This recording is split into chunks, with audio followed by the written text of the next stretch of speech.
Today I have the pleasure of chatting with Father Tadros Sharobeam, the first priest ordained from the Australian Copts living in Melbourne. Father Tadros is a senior cleric at St Mary's Coptic Orthodox Church in Kensington in Melbourne. Thank you, Abuna, for your time. Thank you. So, Abuna, how many Copts do we have in Melbourne at the moment, or in Australia in general? In 2019, 50 years on, are we talking about 100,000? No, I think this is a bit big figure. I think we might have 25 to 30,000. In Australia? No, in Melbourne. In Melbourne. I think in Australia might be close to 100,000 now. Close be. But according to the church records, might be much less than that. For many of them are not really properly recorded in our database. Even I remember I have struggled to collect databases all this year, and I hardly collected 10,000 names. Hardly. Maybe much more now. I stopped collecting we are too many churches now. But it came time when I was almost the one who has the task of collecting the names for all the churches until almost the end of the 1980s and even right into the 90s. But later on, of course, the number of churches increased, number of priests. So even if we collect all the names we have now, we might not even have 20,000. When this collection of data was done, when the last visit of Pope Tadros came, that's last 2017, it's the people who recorded their name were only the people who are interested to attend the services, attend the celebrations. I have all this data. That is about 5,000. The census, that's all the people who were interested to put their names. The census, according to the census in 2011, there were almost 25,000 in Melbourne. That is Copts or Egyptian? Copts. I think this number might be a bit exaggerated. Might include the Catholics and might include the non-Orthodox. So, but 2011 or 2011? 2011. I think 2011 we would hardly have 10,000 in Melbourne. 15,000 in Melbourne. So how many parishes do we have in Melbourne, and how many? Can you speak to us about the services in Melbourne? Yes, sure. We have grown quite quickly from, of course, the first Coptic church in Melbourne at St Mary in 1972, first established church, and until now, I think we have now close to 10 churches in Melbourne. If we consider the monastery and the school, might be 11 or 12.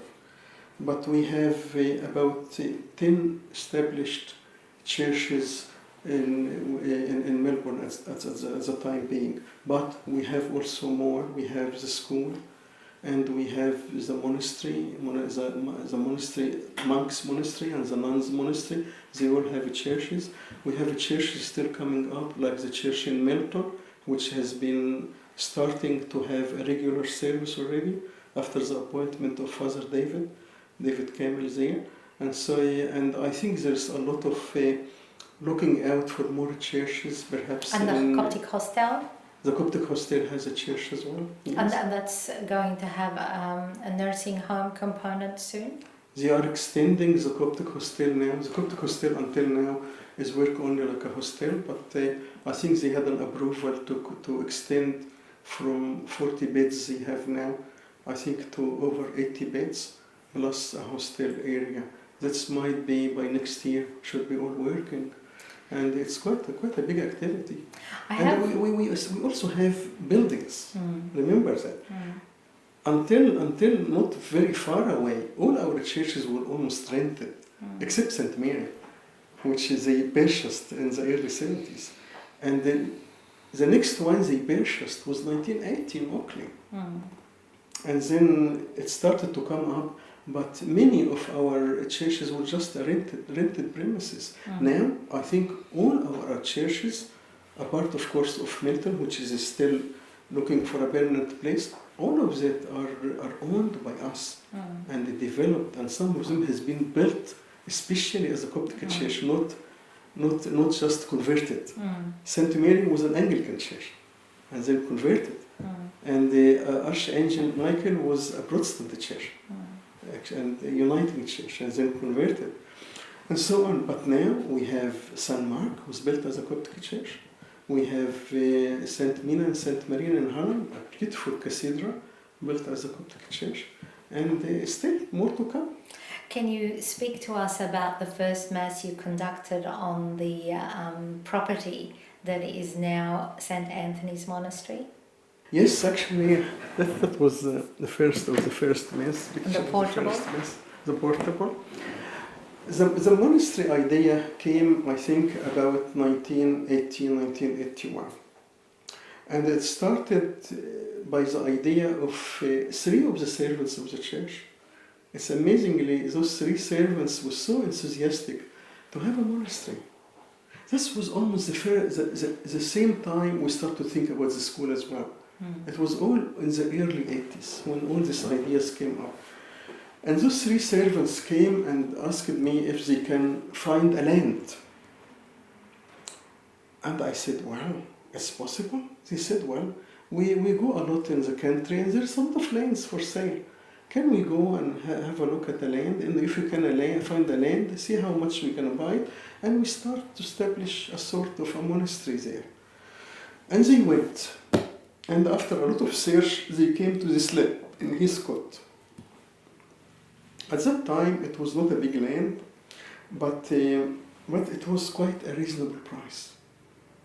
It was, I think, $35,000 or something like that. And it was quite very reasonable, I think, over 60 acres. And they came and told me, and at that time, Antonius Boros was keep coming, and he was very happy. He took the permission of His Holiness, and we started to go there to visit the land. And I remember first time we were planning to have a Mass there on this land. We all went, and we have no buildings there. It's all an empty land with just trees all around and grass, kangaroos and everything. And at that day, we had a very heavy rain.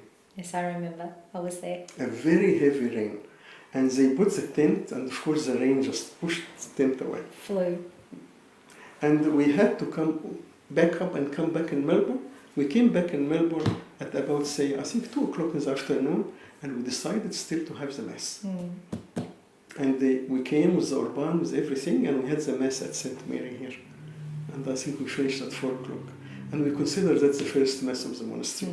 Even it was prayed here at St. Mary. Yes. Later on, we started to think of building something, and we found an engineer who gave us very good prices to build there. And the first thing, he put a drawing, and it was accepted by the council and everything, and he started to build bits and pieces. And this was the first thing he built, at the first 2 rooms. These first 2 rooms. And as you see, in these 2 rooms, we had, perhaps I can show you on the camera, can you get close to that? You see the people standing outside the 2 rooms, but inside one of these rooms there was an altar. And I remember, I can't remember how many of us were there, but I think it might be 3 or 4 priests. 3 priests might be there at the time, inside one of these rooms.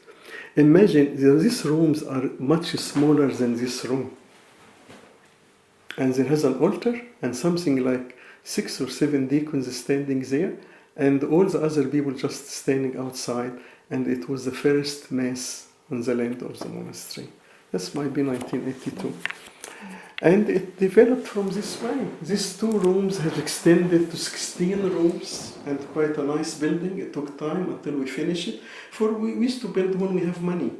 There was no much really resources to do. We hardly were paying for the land. Actually, the land, these 3 people took on themselves to pay for the land, not to cost the church anything. And we had now to collect money for the buildings and all these sort of things. And that was the start. And it came very nicely, as anyone who visits this place now. And now we have been blessed not only with the monks' monastery, we have been blessed also with the nuns' monastery. not far away from this one, even in a much beautiful area, much beautiful buildings, and quite a history there, quite a history. At the same time that when we thought about having a monastery, I think it's all came in the early 80s with a lot of people coming, very enthusiastic, very happy that we have churches, we can come together every Sunday, and we think about new things, what we do. I remember that's one of the early things we thought about it, is to have a monastery, to have a school. It was early thinking about it. One of the things also, I remember it was triggered in one of the funerals. I remember when I was ordained a priest, the first funeral I attended was early 1980. And in this funeral, I noticed something which I didn't like. I noticed them going around collecting money. And I asked them, why are you collecting money? They said, for this man who passed away, his family is very poor, and they cannot afford the cost of burial.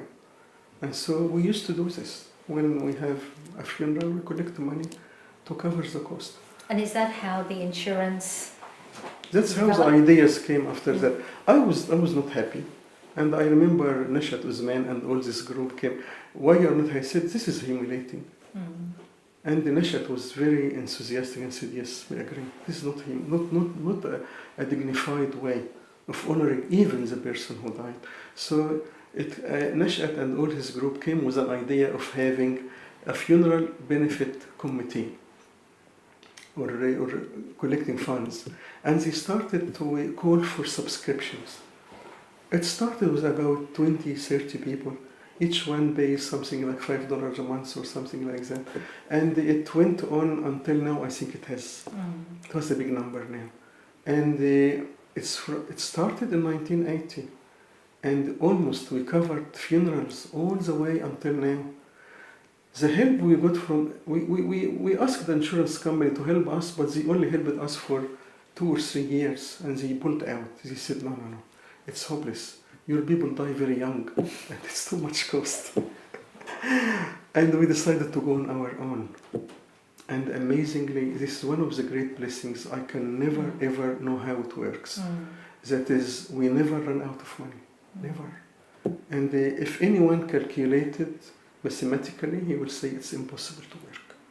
How can you collect this little money and cover funerals like that?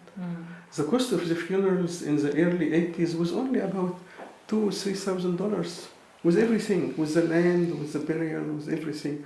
Now, at the moment, the cost can go to close to $10,000. Even it's about $7,000 without the land. And we still can cover. We cover quite at least half the cost. And still this project, which started at that time, covers almost the funeral cost except the land. And they pay almost all the funeral costs. And if you take a standard cost, like standard coffin, all these sort of things, $5,000-$6,000 will be enough. But to add to the land wouldn't be less than $4,000, even more. So that's where the big cost comes. But we started to ask the people now to buy their land in advance. And that's what we really encourage people to do. Don't wait until something happens. Go and buy the land now. The lands available in Melbourne are running short. And most of the cemeteries are closing, for they cannot afford the big number of people coming in. So go and buy land now. Especially with an older community. Now, you buy it cheaper now. You wait another 2-3 years, you will not find lands close by, you will pay double this amount. It's one of the amazing projects. One of the amazing projects was the school. It started also My next question. with ideas of some of early pioneers. Somebody like Basilius Marcos. He was a teacher.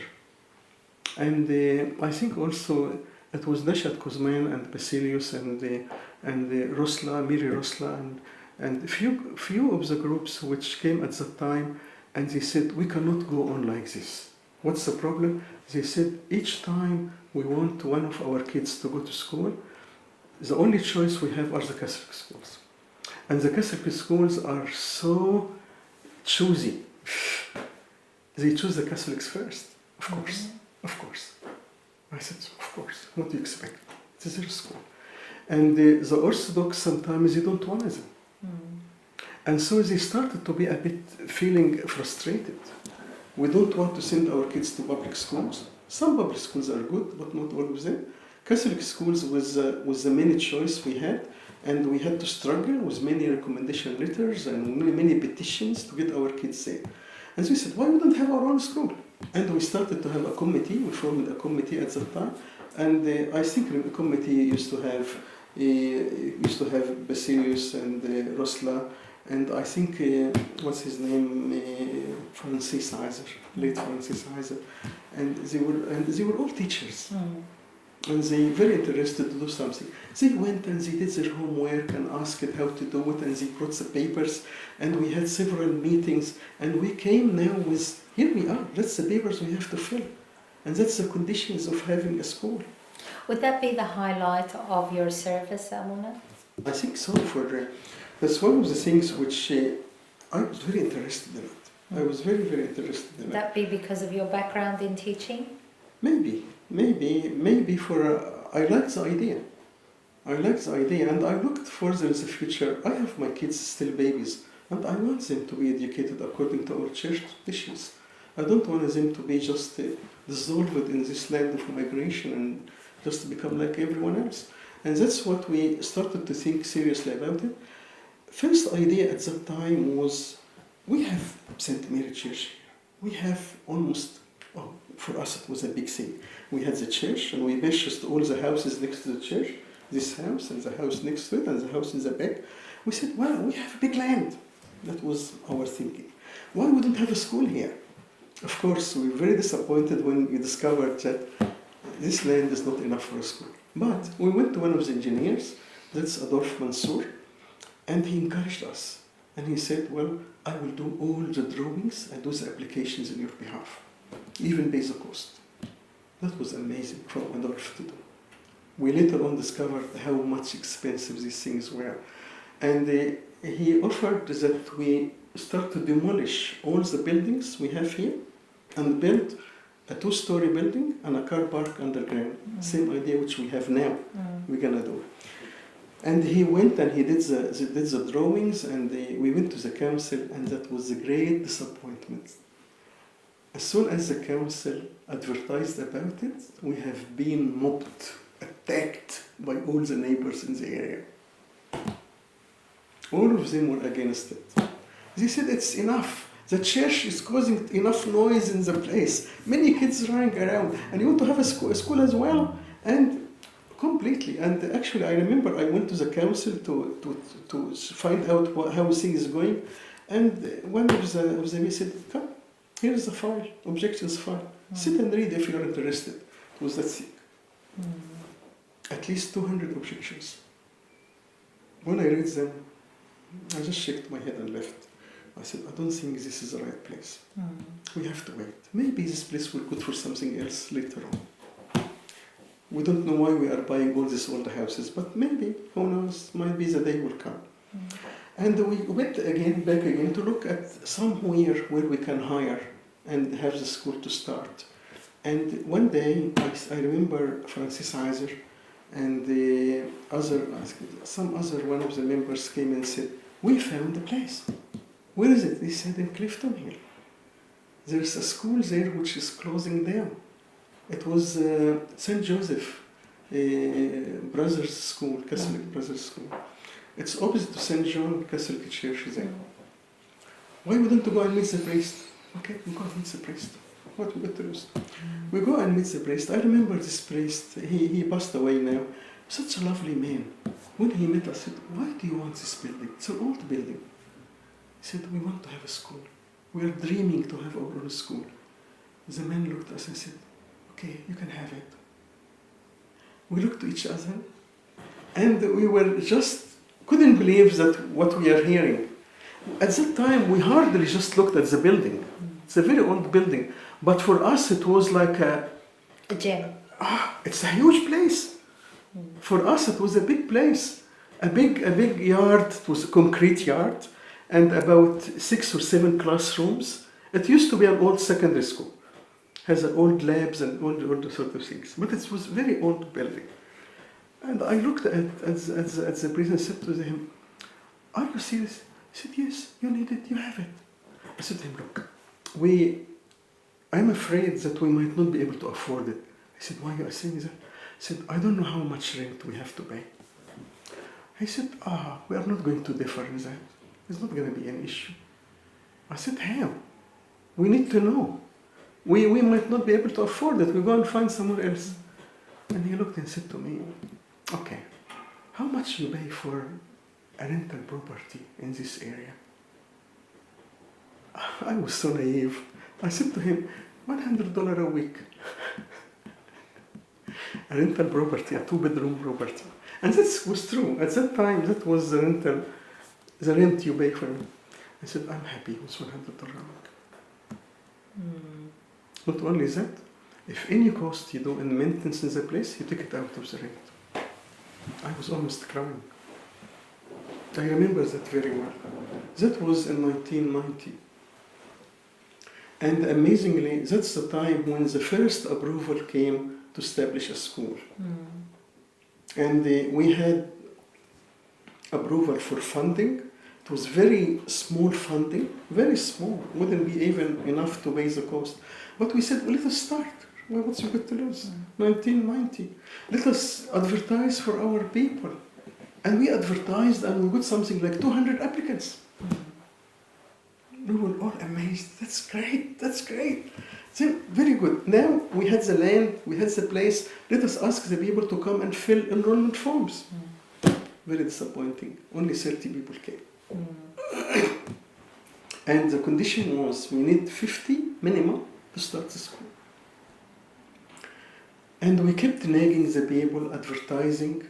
Thank you very much for your tireless service.